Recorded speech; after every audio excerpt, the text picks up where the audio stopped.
नमस्कार, मैं दीक्षा कुलश्रेष्ठ जी10 न्यूज में आप सभी का स्वागत करती हूँ। आज हमारे साथ मौजूद हैं समाजवादी पार्टी के अध्यक्ष सत्यपाल सिंह जी। आइए उन्हीं से बात करते हैं और शुरू से लेके अब तक का उनका क्या कार्यकाल रहा और उन्होंने क्या क्या चीजें की हैं।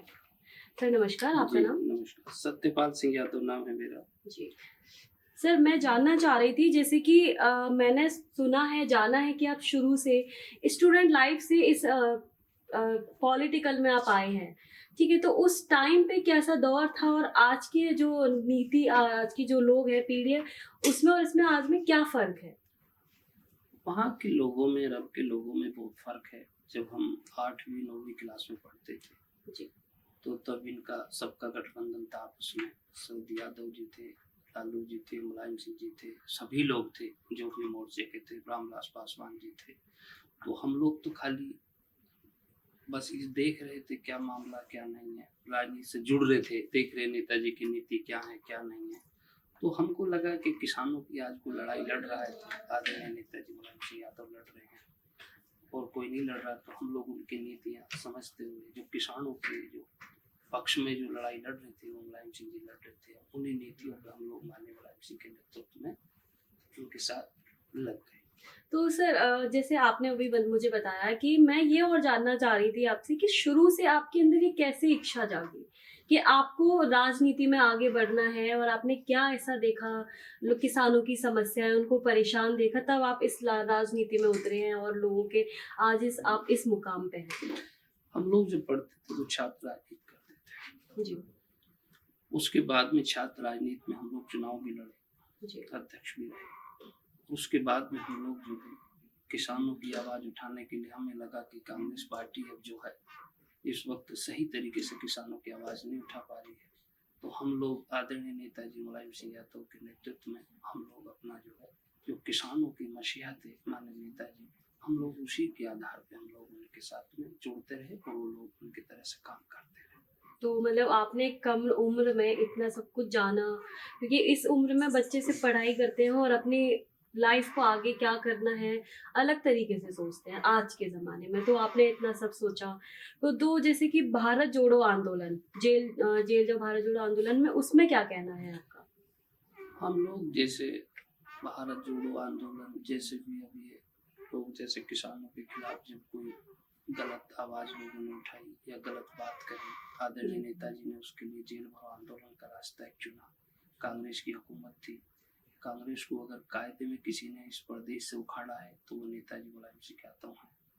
और उसके बाद में हिंदू हो या मुसलमान का नाम लेके भारतीय जनता पार्टी जैसे भी सत्ता में आई है, वो तो देखो उनकी अपनी बात है, मगर असल में जो कांग्रेस पार्टी को अगर बाहर करा है तो आदरणीय नेताजी मुलायम सिंह यादव ने करा। और असली अगर किसानों की किसी ने लड़ाई लड़ी है इस प्रदेश के अंदर और देश के अंदर, चाहे वो लोकसभा हो चाहे विधानसभा हो, देखो वो खोलती प्रधानमंत्री बनना बहुत छोटी बात है, मगर लड़ाई लड़ना बड़ी बात है। उन्होंने किसानों की लड़ाई लड़ी और मनमताई से लड़ी, और हम लोग इसीलिए उनके साथ में किसानों की लड़ाई लड़ी, हम लोग उनके साथ में जुड़े रहे और संघर्ष करते रहे। जैसे कि सर मैं आपसे बात कर रही हूँ तो मुझे एक चीज़ बहुत अच्छे से समझ आई कि आप किसानों के हित के लिए करना चाहते हैं। जी, क्योंकि हम जहाँ तक जानते हैं कि किसान ही है, क्योंकि उन्हीं से ही अनाज मिलता है और सारी जगह डिस्ट्रीब्यूट होता है, ठीक है। अगर वो है तो हम लोग हैं, ठीक है। इसलिए तो मैं यही जानना चाहूंगी आपसे कि किसानों के हित में आप क्या करना चाहते हैं, समाजवादी पार्टी उनके हित के लिए क्या करेगी? एक किसान की तो ये है कि सही मार्जिन अब आलू की फसल अब लग रही है, किसान अब आलू लगा रहे हैं। आलू की फसल जो है अब लगा रहे हैं तो आलू की फसल की वाजिब दाम मिले। अब धान उधर जो धान कटना चालू हो गया, अब धान की सही तरीके से धान की उपज जो है उसकी पैदा सही तरीके से मिल जाए। और जिस तरह से अब गन्ने का मामला, गन्ने का सीजन चला, पश्चिम उत्तर प्रदेश से हम लोग आते हैं तो पश्चिम उत्तर प्रदेश में गन्ने का सबसे बड़ा, किसान का सबसे बड़ा अगर व्यवसाय तो गन्ने का है। अगर गन्ने का हम लोग जैसे सरकार से भी ये भी हम लोग कहेंगे, सरकार ज़्यादा से ज़्यादा जितना भी हो सके ज़्यादा से ज़्यादा उसका दाम बनावे और सही तरीके से सही समय पर उसका गन्ने का पेमेंट करावे। और इससे गन्ने से जो है पश्चिम उत्तर प्रदेश से बहुत बड़ा किसान जो है आज 80% लोग किसान रह रहे हैं। तो किसान की जो बहुत बड़ी समस्या है गन्ने की, गन्ना कि सही तरीके से लोग भी पर्ची नहीं आ पाती, कहीं दिक्कत हो जाए हैं। और बहुत छोटी छोटी ऐसी बात है जिनसे ये है कि किसान जो है, किसानों का गन्ने का पेमेंट सही मिले, धान का सही मिले, आने वाला आलू की फसल है आलू की सही मिले। यही है जी, और तो कोई बात नहीं है किसान की सर लड़ाई। जैसा कि मैं आपसे जानना चाह रही थी कि आप बहुत सालों से हैं राजनीति में, जी ठीक है, समाजवादी पार्टी के साथ, तो वहां से अब तक आपको एक वरिष्ठ पद के लिए आपको मौके मिले होंगे, तो मैं वही बहुत मेरी इच्छा है कि आपने वो पद चुना नहीं या फिर कोई और कारण है, मैं बस ये जानना चाह रही थी। अन्य नेताजी से हमेशा हमारी बात होती रहती थी, क्योंकि दिल्ली वो रहते थे 16 नंबर कोठी में, लखनऊ जाते थे तब भी मुलाकात होती थी। भाई अखिलेश जी से भी हमारी मुलाकात हुई, और आदरणीय शिवपाल जी की तो हम लोग बड़े करीबी रहे। तो अब हम लोग को कई बार उन्होंने कहा भी, क्योंकि पश्चिम में थोड़ा सा यादवों का वर्चस्व कम है, तो वहाँ ज़्यादा है नहीं, तो इसलिए वहाँ सीट मांगने का उचित भी नहीं बनता।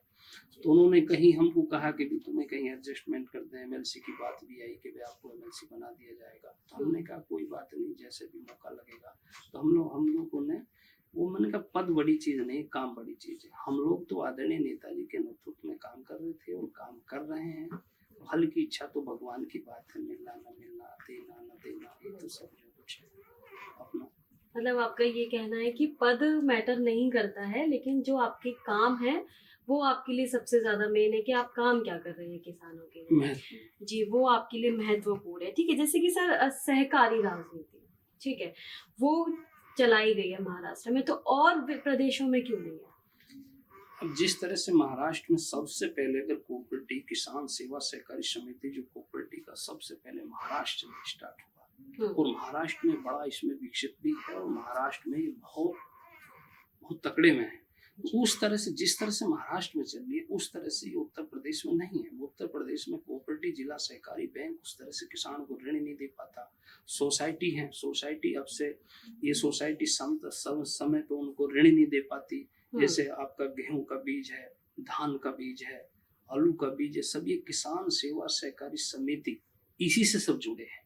बैंक का मतलब बैंक अगर सही तरीके से उन लोगों को लोन दे और सही तरह से किसान को दे, क्योंकि हिंदुस्तान के अंदर 80% किसान है, और किसान की प्राथमिकता यह है कि किसान को सही तरह से लोन दें और बीज की सही तरह से व्यवस्था करें, तो और ज्यादा किसान डेवलप होगा और ज्यादा विकसित होगा। अब जैसे कि अब गेहूं का रेट मान लिया 22 रुपए किलो है, और अगर उसको आप दे रहे हैं बाजार में जाके तो 35 रुपए किलो जा रहा है। अगर किसान उसे अपने यहाँ पीस के अगर बेचने लगा तो 35 रुपए किलो देगा, तो कितना उसे बीच मुनाफा। तो जब तक किसान के यहाँ चीज है, जब तक तो वो बिल्कुल समझो कि खराब है, और जब वो किसान के यहाँ से चलेगी तो अमृत बन गई, सोना बन गई, उसके दूने रेट हो जाए।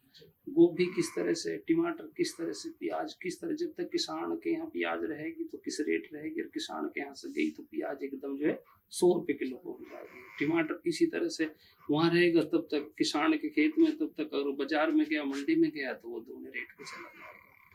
तो सर अगले चुनाव के लिए आपकी सरकार की और क्या रणनीतियां हैं कि उन्हें किसानों के हित के लिए, और कहाँ पे किसानों को किस चीज की सबसे ज्यादा उनको जरूरत है, और किन किन समस्याओं से वो जूझ रहे हैं?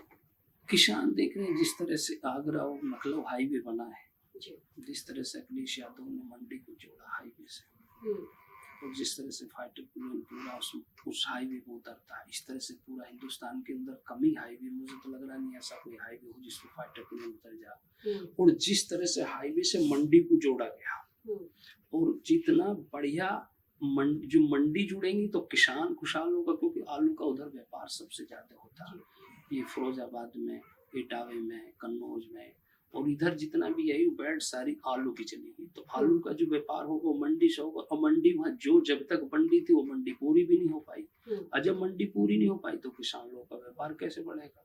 तो इसलिए हम चाहेंगे, सरकार से भी हमारा अनुरोध है कि मंडी को सबको पूर्ण रूप से उनको बढ़वा के सुनिश्चित करके उनको चालू करा जाए, और आलू का, धान का और गन्ने का वाजिब उन लोगों को दाम दिया जाए। जैसे कि सर अभी दिल्ली एमसीडी के चुनाव है, आज उनका नामांकन की लास्ट तारीख है, तो मैं बस यही जानना चाह रही थी कि समाजवादी पार्टी या फिर कोई भी आपकी पार्टी की क्या रणनीतियां हैं, या फिर वो किस तरीके से, क्या लगता है आपको कि दिल्ली एमसीडी चुनाव किसके हक में है?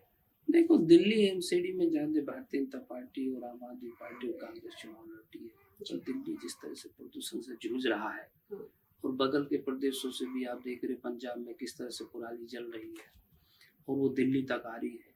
और ये चाहेंगे कि वहाँ के मुख्यमंत्री को और प्रधानमंत्री को दोनों को मिलकर बैठा के ये सब बात करके उस चीज को सबका समाधान करें। और जिस तरह से गाड़ियों के लोगों ने कहा कि इतने दिन में आपकी गाड़ी ये सब जो है डीजल की गाड़ी बंद होगी, इस तरह से नहीं। जैसे विदेशों में लोग हैं उस चीज की ये देखते हैं, उसकी क्वांटिटी देखते हैं कि भी ये चीज अभी सही है, तो इस चीज की समय सीमा समाप्त ना करी जाए, उसका प्रदूषण चेक करा के सारी चीज जो है। सबसे मेन बात है कि दिल्ली आज की तारीख में सबसे प्रदूषण है, प्रदूषण मुक्त होना चाहिए। वो कैसे हो, वो ये माननीय प्रधानमंत्री जी इस पर गहन विचार करेंगे, प्रदेशों को मुख्यमंत्री को बुलावें और इस पर विचार करें, और सभी लोगों को आपस में भी उसको करना चाहिए। प्रदूषण पर, प्रदूषण सबसे महत्वपूर्ण मुद्दा है दिल्ली का। दिल्ली में तो बहुत प्रदूषण है, प्रदूषण कैसे मुक्त हो, ये माननीय प्रधानमंत्री जी और मुख्यमंत्री जी को पराली पर रोक लगानी चाहिए, सारी चीज के समाधान करने चाहिए, देखना चाहिए। तो मतलब मैंने आपसे बात करके जो सबसे ज्यादा मुझे बड़ा मुद्दा लगा वो किसानों को लेके, क्योंकि आप एक ऐसे जगह से हम आप रहते हैं जहाँ पे किसान से ही हमारी चीजें शुरू होती हैं, अनाज मिलना, सारी चीजें। अब उनको ही यहाँ पे समस्या की परेशानियों को दूर नहीं किया जाएगा तो कैसे आगे देश बढ़ेगा। तो अगर आपको लगता है कि समाजवादी पार्टी के आगे अगर किसानों के लिए क्या उन्हें कदम उठाने चाहिए, कि मैंने जो जीरो ग्राउंड रिपोर्टिंग में जब जाना तो वहाँ पे किसानों को सबसे ज़्यादा लाइट को लेके परेशानियाँ थी, और वहाँ पे और भी चीज़ें हैं जो उनके बीज को लेके सब काफ़ी परेशान दिखे मुझे, बेरोजगार को लेके। जिस तरह से देख रहे हैं कि यहाँ पूरा मंडल है, 6 जिले, जिसमें मेरठ और बागपत और हापुड़, बुलंदशहर, गाजियाबाद, गौतम बुद्ध नगर, जी, पूरे 6 जिले की कमिश्नरी है। कम से कम 6000 लोग इसमें किसान सेवा सहकारी समिति से जैसे लोग मेंबर 6000 के करीब लोग हैं जैसे। तो हम ये चाहते हैं कि सब लोगों को एक समय पे, हर किसान को समय पे सरकार गेहूं का बीज, धान का बीज, आलू का बीज और बहुत सारे ऐसे हैं जो सारे बीज समय समय पर उपलब्ध करावे। और ये लोग, हम लोग एक योजना चला रहे हैं पश्चिम उत्तर प्रदेश में सहकारी समिति के माध्यम से, एक न्याय पंचायत में बहुत बड़ी एक गोदाम बना के, दुकान बना के, और लोगों को वहाँ बीज ज्यादा से ज्यादा हम लोग उपलब्ध होने का काम करेंगे।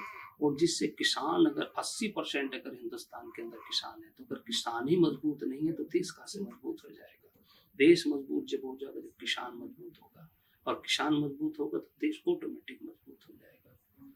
ये है हमारी, और कोई बात नहीं। ये थे हमारे साथ समाजवादी पार्टी के अध्यक्ष सत्यपाल सिंह जी, और उनसे मैंने बात की और ये जाना कि हमारे देश में किसानों की क्या दुर्गति है, वो किस तरीके से किन समस्याओं से जूझ रहे हैं और क्या क्या परेशानियां उनकी जिंदगी में आ रही हैं, और सरकार उस पर कितना ध्यान दे रही है।